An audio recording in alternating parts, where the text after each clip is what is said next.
standing by. This is Michelle Giroux of the Rural Wireless Association. The RWA Education Committee is pleased to welcome you to this RWA GSMA webinar on mobile device crime. I have a few quick items to cover before our presenter gets started. During the presentation, all participants will be in a listen-only mode. If you would like to ask a question during the presentation, please type your question into the chat feature located in the lower left-hand corner of your screen. If you need to reach an operator at any time, you may press *0. And finally, this conference is being recorded April 18, 2017, and will be available on the RWA website and will be sent to RWA members as well. I'd now like to turn the conference over to Jason Smith of GSMA. Jason? Hi there. Good afternoon. Thank you, Michelle. This is Jason Smith. I'm with the GSMA. Thank you so much for joining us this afternoon. Some of you might still be before lunch.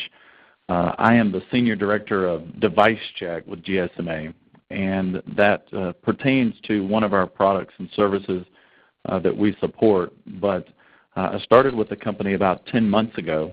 One of the initiatives that I was tasked with is trying to bring additional focus and attention to the North American market. And as we discussed a little bit later during the presentation, that will become evident, and there are some initiatives that in particular we're about to launch in the U.S. Two of the goals that we have today are, number one, first and foremost, to educate you about mobile device theft and prevention measures. The second goal is to obtain your buy-in as small carriers in the U.S. to join our effort to block and report devices that are not with their rightful owner, and try to explore new opportunities and initiatives that can further benefit not only wireless carriers, consumers, law enforcement, but really the entire mobile ecosystem. So some of the topics that we're going to be discussing today that we mentioned, you may have seen in the webinar, cellular network blocking by device ID. We'll talk about that and how it's done and how it really evolved, utilizing the global GSMA blacklist, and I'll point out the distinction in that term, GSMA blacklist. We'll talk about some implementation of FCC initiatives to deter device theft. We'll talk about some transparency and trying to address devices that are bought, sold, subject to some type of a lease or installment purchase agreement. We have some ideas and some interest in moving forward with some services that can help protect those devices, as well as devices that might be in transit, just from the time they leave a manufacturer until their point of destination.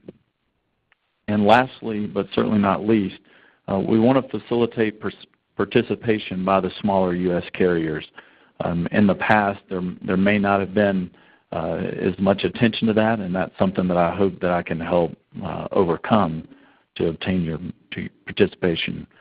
Just some statistics to start off and trying to understand what has been going on with blacklisting and lost and stolen devices. It's really important to look at globally the number of devices that are lost and stolen. So if on the left axis, you actually have a monthly figure that globally more than 10 million devices net are reported lost and stolen per month. And so this is a 24-month, over 1.6 million devices that are reported lost and stolen per month. And globally, over the past 2 years, that ends up being around 30 million devices in total. So how does that compare to the U.S.? On the left axis, again, we have a monthly figure that in the U.S. alone, you're looking at about 250,000 devices net that are reported lost or stolen. And in the U.S., over the past 2 years, that number is well over 7 million. So the problem still exists. The trends have remained fairly constant. The spikes that you see are really related to some bulk uploads, maybe a carrier that joined in that had a large list of their own, all of a sudden populated the list, and therefore the GSMA blacklist, and therefore the number peaked at that time. But as you can see, quite a bit of devices that are still being reported lost or stolen. The U.S. figures. So where does that data come from? Today, contributing to the GSMA blacklist, we have AT&T, Verizon, T-Mobile, Sprint, and U.S. Cellular that are actively reporting lost and stolen devices on a daily and in some cases an hourly basis. We have a sixth carrier, Nucor Wireless, that I believe is a participant in RWA. They are connected and approved, but at this time are not yet contributing data. So it provides us an opportunity to move forward and to grow this list in the U.S. There are some technical solutions and things that we need to work with to make it simpler, and we have identified those and have a plan, if you will, in place that we hope to join with you in getting more carriers connected. So before we move too much further, got a quick survey for you, and the poll will be open. And so I'm trying to understand, do you have the ability to block devices by the device ID, the IMEI or the MEID? So this is GSMA or LTE or CDMA data. So do you have the ability to block devices by this device ID today? If you could kindly just mark yes, no, or not sure, and we'll collect responses. So this would be on your own internal network. This is not contributing or participating with a GSMA blacklist. This would just be today, even if it were a manual process where somebody called in and they reported their device ID, could you go in and block it? And it's important to answer the question from the perspective of it being the device ID as opposed to perhaps the account or the number. But right now we have a good response rate. I'll leave it open for about 10 more seconds.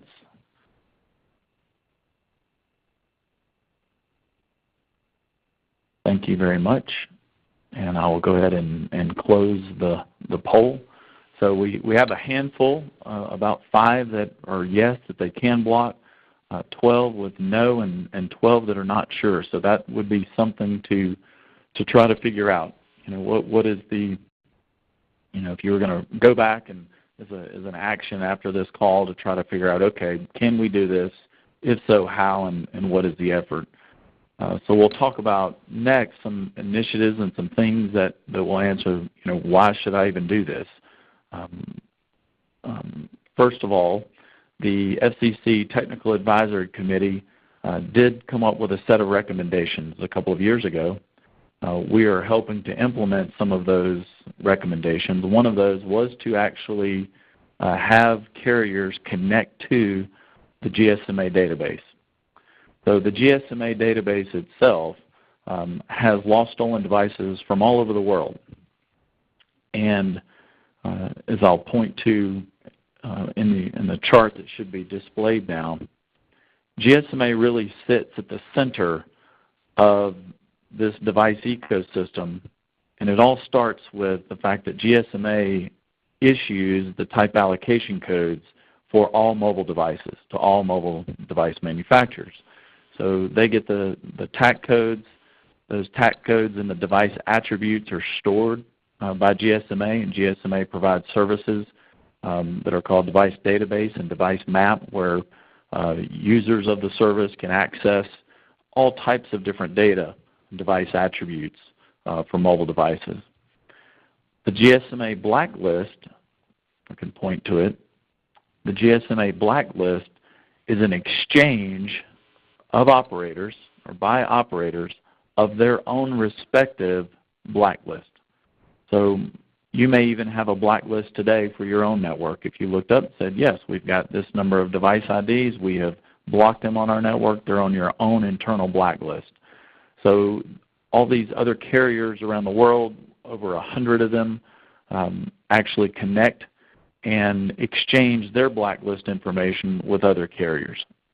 So, theoretically, within a 24-hour period of time, sometimes less, some other operator in another country can report, or a user calls in to report that device lost or stolen, they're able to have their carrier blacklist the device, and then they populate the global database, which other carriers then exchange and take that data and can block on their own networks. The ecosystem that we have, now we have device identities, and then we have blacklist data. So we've combined that information and provided a service to the rest of the wireless ecosystem. So law enforcement, traders, recyclers, insurance, that service where the users are able to actually look up a device, verify its status or presence on the global GSMA blacklist, is GSMA Device Check. So the GSMA Device Check service supports more than 3 million queries per month, and is reaching close to 100 million lifetime queries, and about half of those originate within the U.S. So the important aspect of the device check service is not only are we able to provide the status whether the device is on the blacklist or not, lost, stolen, we're also able to provide some of those key attributes. So if you're a recycler, trader, consumer, trying to check the status of a device, one, you may get a lost, stolen kind of good, bad indicator on the device. But let's say you even have a good status. It's not lost or stolen. But that if the device description that you have doesn't match up with what's being reported from the device database attributes, you should be suspicious that perhaps that device has been altered, tampered with, and could still be a bad device. So this information is used regularly by a number of entities, mostly in the commercial space, but we do have an increasing amount of law enforcement participation. And that service the device check service is provided for free to law enforcement and on a full-fee basis to commercial. But jumping over to the GSMA blacklist service, trying to just make sure there's a clear understanding of the GSMA blacklist that is really, again, an exchange of operators' own blacklist.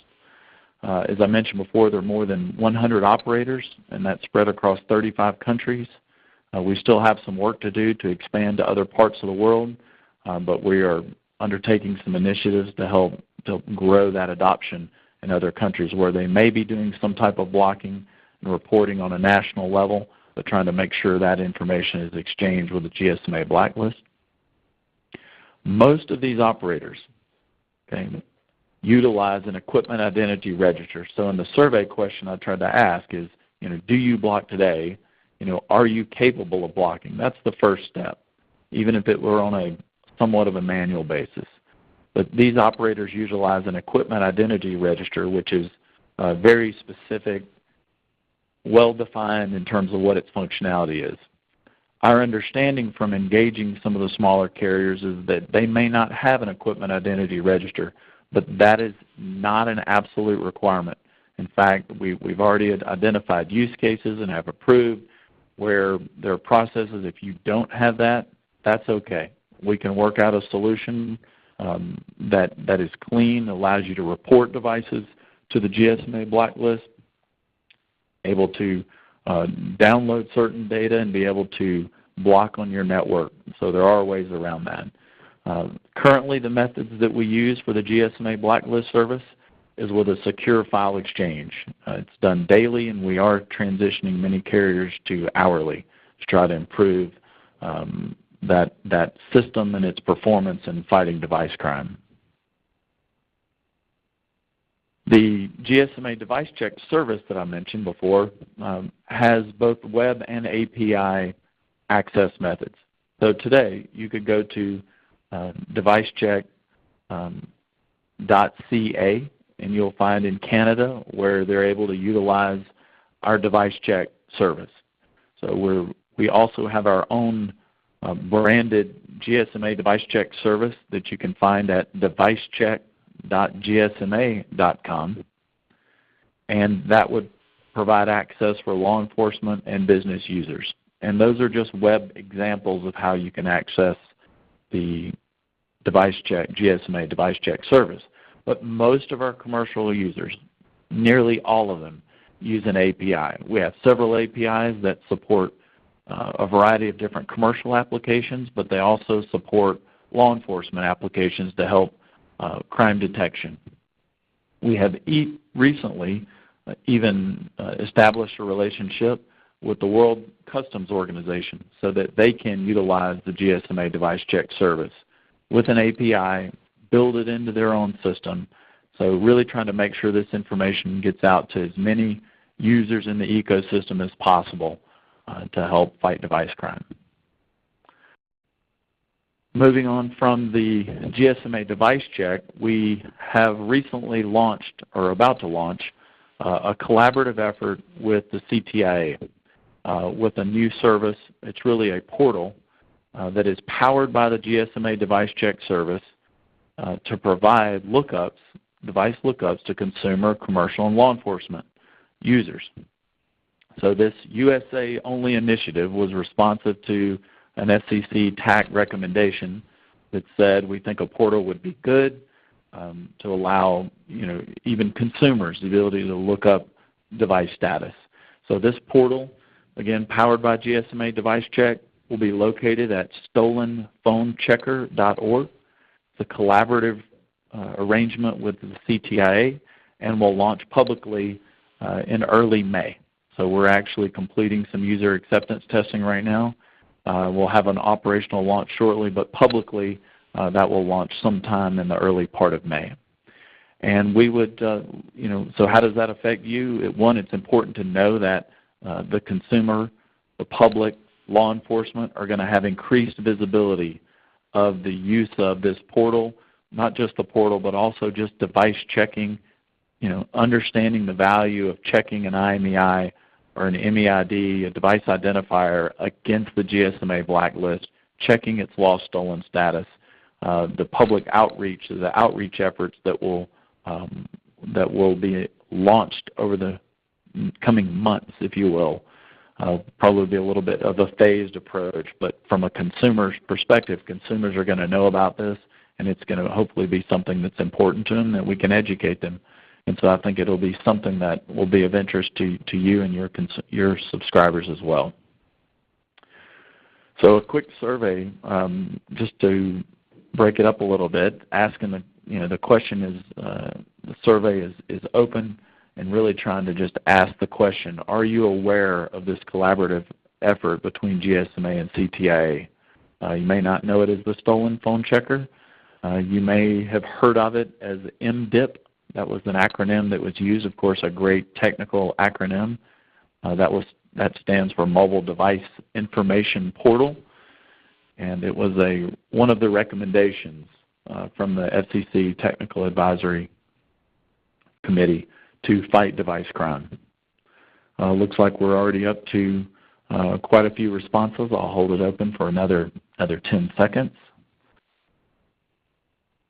Really appreciate your feedback right here. Actually, the overwhelming responses thus far is that no, so that's good and bad. It's bad in that we've got some communication work to do in our industry. It's good in that you're here today and finding out about it. So I will go ahead and close the poll.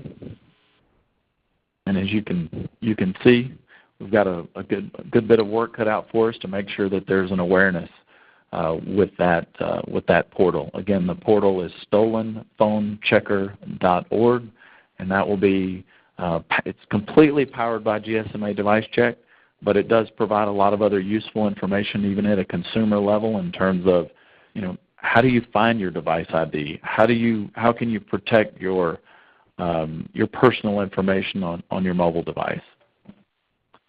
We also feel like this effort is going to really help from an awareness standpoint of law enforcement. Some of those initiatives are really even designed to make sure that at a local level, which we'll be working through the National Sheriff's Association, International Association of Police Chiefs, to make sure that at a local level that those agencies are aware of device blocking and how to use it not only in prevention of crime, but also as an investigative tool where we work with other federal government agencies already. So moving on to some of the new stuff, some of the new initiatives, if you will, we have a few initiatives that are somewhat related, but some of them are technical, some of them are related to more of your business. First, the non-blocking data, as we call it. This data we're talking about obtaining and exchanging is still device data, but that would not result in network blocking.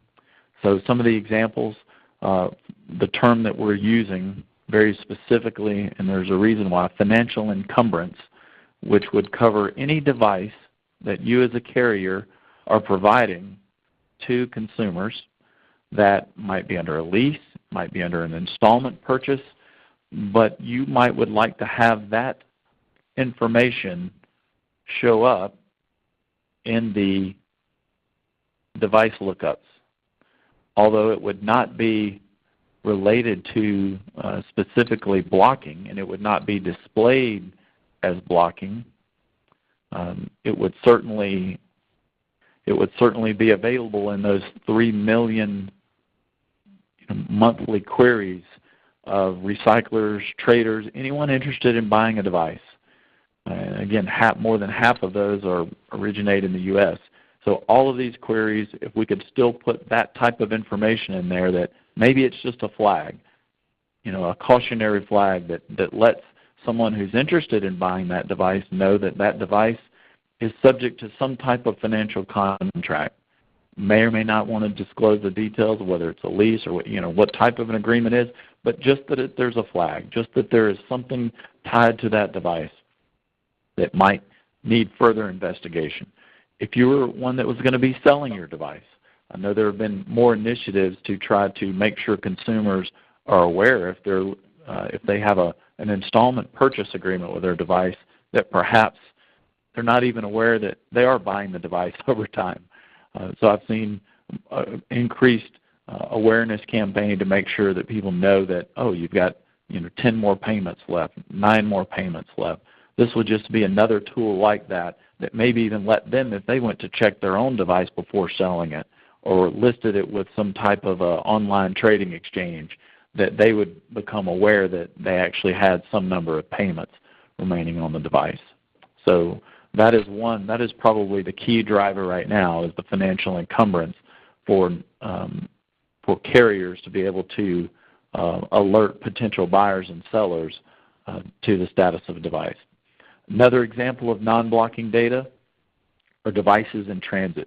We have received feedback from manufacturers or those that are heavily involved in the logistics and moving new and used devices, but in particular in this case new devices, of being able to raise a flag, if you will, on a device, to when that device leaves the manufacturing facility, that they can raise a flag on that device, that if it happened to be stolen or misappropriated somewhere in transition, that it would, again, be further alerting the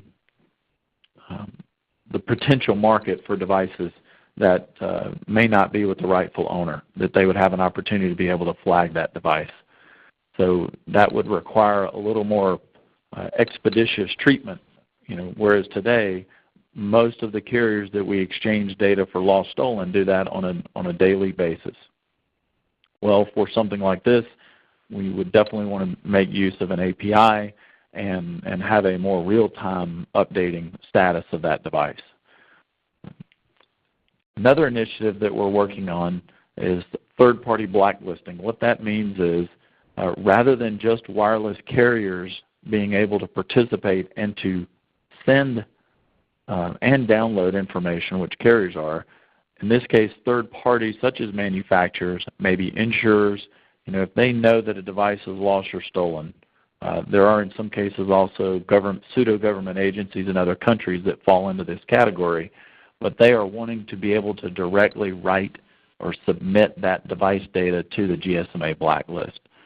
So we are developing the use case, the business case, trying to ascertain and summarize the total level of interest in that initiative. And so far, we've received positive feedback. There are definitely things that we have to work out in terms of verification and vetting of those trusted third parties, but that is something that has obtained increased interest over the last several months in particular.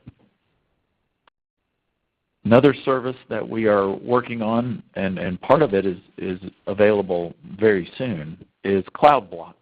And this is actually for wireless carriers. This could be applicable to you in your situation. So today, understand that many of the smaller carriers are not aware of some of these tools and some of the, what the need is, what the tools are, and how you go about doing that. We have two capabilities that we would like to bring about in a cloud environment using APIs that do not require as much work, if you will, on the back end for smaller carriers. First and foremost is a blocking check, just to allow a carrier to be able to check the status of a device. My understanding is that a lot of smaller carriers may use alternative channels and third parties for sourcing mobile devices. This will be a great way if you are actually sourcing those devices to make sure that they are a clean status and not lost, stolen. Secondly, if you have consumers that are trading in devices, this could be a tool or bring your own device, making sure that they're bringing a legitimate device onto your network. So the blocking check is something that we could do quite quickly with an API and could potentially set up a web interface and would like to further investigate those solutions with you. The other piece to that is actually reporting. So trying to simplify using a cloud infrastructure, using easy solutions to implement so that you can today or very soon report to the GSMA blacklist your lost and stolen devices. So in most cases, if there's some type of blocking or list that you're already creating, we've got to find a way and would like to work with you so that we can get you connected to that GSMA blacklist. And if that means developing a new interface, making it simple, whether it's web, whether it's API, we'd like to work with you to help do that and to implement those initiatives. So the next survey question, poll that is now open, just trying to gauge your interest in these type of things and understand as an example, the device is subject to a carrier contract. If I'm assuming that most of you have that provide devices, whether you lease them, that might be a much smaller percentage, but that you're actually selling them on an installment purchase agreement of some type, might even be having a purchase money security interest, which is a specific term to that device. But nonetheless, would like to try to understand, do you have a demand or a need or interest in protecting these devices that you're actually providing to users subject to some type of a contract, and to discourage. Again, this is not meant to be heavy-handed with consumers in any way, shape, form, or fashion. This is really just to help create transparency and awareness. Like the example we talked about where you might not have even known that you were paying for that device over time. So if you could just complete the survey, interested in protecting devices subject to a carrier contract. Might be yes, might be no, or not sure. And we'll give it another 5 seconds. We've got a good response so far. And greatly appreciate that, a good response.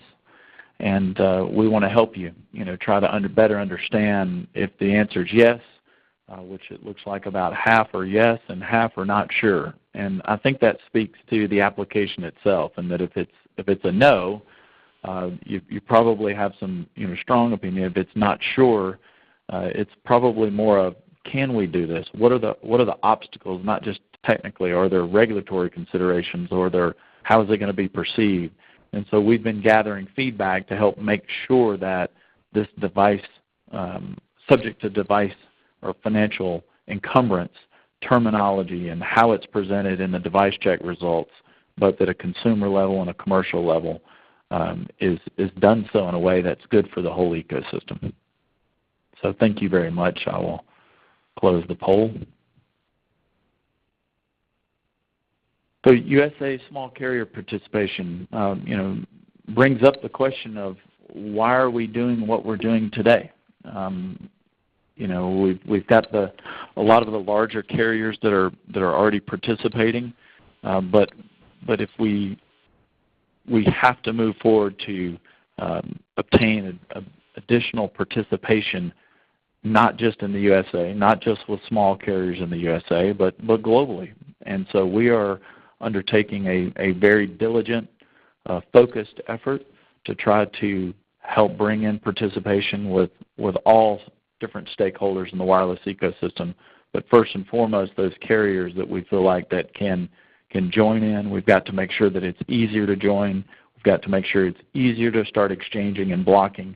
And the benefit of that will be that we have increased blocking of lost stolen devices. The value of lost stolen devices will continue to diminish the more that these tools are used. So to understand the current treatment of lost stolen devices that are reported by customers, that's important. We want to make sure that we allow you to help check upon activation of new devices. So these are tools that can help you as a carrier make sure that your customers are bringing legitimate devices and that legitimate devices are operating on your network. It's important to try to bring you in so that these devices are blocked by device ID. You may or may not have the ability to do that as automated as you might like to, but we have some procedures that others have already gone through where they're doing it even with a very simple process that I think that we can help you to where you can block devices based upon a device ID. You're going to have to be able, in order to participate with the blacklist exchange, the GSMA blacklist, you have to at least make the commitment to blocking lost stolen devices. So it's our job to help make sure that that's not onerous and that we can provide you the tools and the resources you need to do that. So if that means, like I mentioned before, developing a web interface, APIs, things that help like pushing things to the cloud so that you don't have to maintain some type of a database, those are the things that we're wanting to do in order to encourage small carrier participation. Before we open it up to questions, I want to make sure you have our contact information. My contact information, again, is presented here, Jason Smith. But my colleague in London, Marilyn Malpas, has a wealth of experience in this space, both with device check but also with device database and device map and some of the other services that you may find helpful. So I'd like to open it up. If you have any questions that you might be able to submit online, this would be a great time to do that. Michelle, maybe if you have some instructions, I'm not sure on how to encourage them to or facilitate questions. Yeah, if you have a question, Carrie Bennett has one now. You can type it into the chat box. We'll see it there, and Jason can address it. Okay. Carrie, great question. Do you have to be a GSMA member to participate? No, you do not have to be a GSMA member to participate. We are working on both tools and policies to make this process easier. And so, we would not want to exclude carriers from participating and reporting lost stolen devices, improving the ecosystem, not want to restrict that just because they're not a GSMA member. Great question.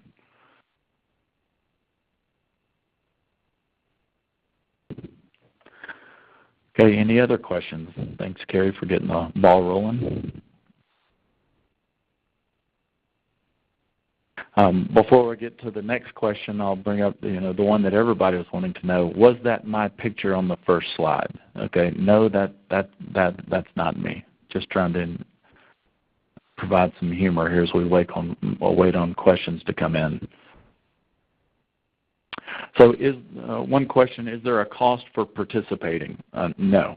There is no cost to GSMA for participating in the GSMA Blacklist Exchange. There are some requirements that obviously are going to have some type of an internal cost and effort, and that is what we're trying to simplify so that, as an example, to exchange information, to download information, to upload information, there's no cost to participate and to obtain that data for blacklisting on your network. Another question, what is the turnaround time to remove an MEID from the blacklist? This depends on so the question is, to try to explain a little bit further, someone calls up and they report their device lost or stolen. Carrier uploads the device. Device is on the GSMA blacklist globally. It is lost and stolen, marked as lost and stolen. So a recycler, a trader, queries the device. Next month, the consumer goes to the stolenphonechecker.org, enters the device, and shows up that it's blacklisted. From the time that someone wants to report that device as not lost, not stolen, they found it, I was wrong, I'm sorry, it wasn't stolen, it fell between the couch, or something of that nature. They call into the carrier. It really depends precisely on when they call in and report that, and when that carrier, how frequently that carrier exchanges data with the GSMA blacklist. So if that carrier is still exchanging data on a daily basis at 3 a.m., it depends on when that information is going to be pushed or written to the database that says, nope, I found it, and then the other carriers of when they go exchange information. So within a day or so, that information will be populated through networks. Several, I shouldn't say many, but several carriers have already transitioned to hourly exchange of data. And in North America, we have GSMA has a regional interest group where we discuss these type of initiatives, the North American Fraud, Form, and Security Group. And we have a best practices guide that helps outline how you do these types of things. And that best practices guide encourages carriers to exchange on an hourly basis. Another question that's come in, what are the next steps to keep RWA membership abreast of getting to participate? I think that we can continue, Carrie and Michelle, continue to work together to make sure that you have this information, that we support follow-up direct phone calls. You can email to me directly, but we will want to reach out. If you have some level of interest in blocking devices and exchanging and bringing you into the ecosystem of protecting consumers, protecting the ecosystem, making sure that devices that are not with their rightful owner are not in play in the market, on your network, then we want to work with you to help make that happen. And I am responsible for some product development initiatives, and would love to have your feedback and to understand what your hurdles are for adoption, if any, so that I can help develop new capabilities, again, to simplify and remove barriers to adoption and participation. I think that completes through the list of questions that we have. Another one just came in. Oh, that was the one that was already answered. Any other questions that you might have? Please feel free to fire away right now.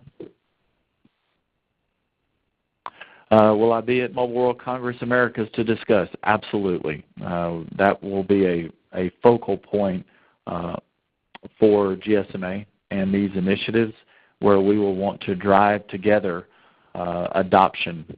And I would say one of the biggest initiatives that we have that's going to take some time. On the commercial side, we're doing a really good job. GSMA has been providing the device check service in the U.S. for several years. We have, again, millions of queries per month. We are still working on initiatives to extend this information to the commercial market. for use in making sure that they're not handling lost stolen goods. But we have some room to improve in making sure that law enforcement has access to this information, and trying to do that easier maybe than perhaps having 10,000 law enforcement agencies all having their own accounts in a web environment, knowing that maybe not all of them are going to use an API. So one of the initiatives that we have, it's going to take some time, but leads up to Mobile World Congress Americas, I would say, is working with strategic partners to help push this information out to law enforcement agencies. So, but you may or may not be aware, but the Mobile World Congress Americas show has an extensive and growing network and user community in the device repair and recycling market. And so the Stolen Phone Checker portal itself will be represented in some capacity vis-a-vis CTIA at the show. So I hope that answers the question. So any other questions before we come to a conclusion? We'll make sure that you have access to all of this information. Michelle, I know the earlier question was how do we make sure that we have contact. I believe we have the participant's email address, so I'd like to be able to reach out to you, make sure that you have my information, make it easy for you to ask questions. You can reach out to me at any time. And we'll give it just a few more seconds for any questions to come in.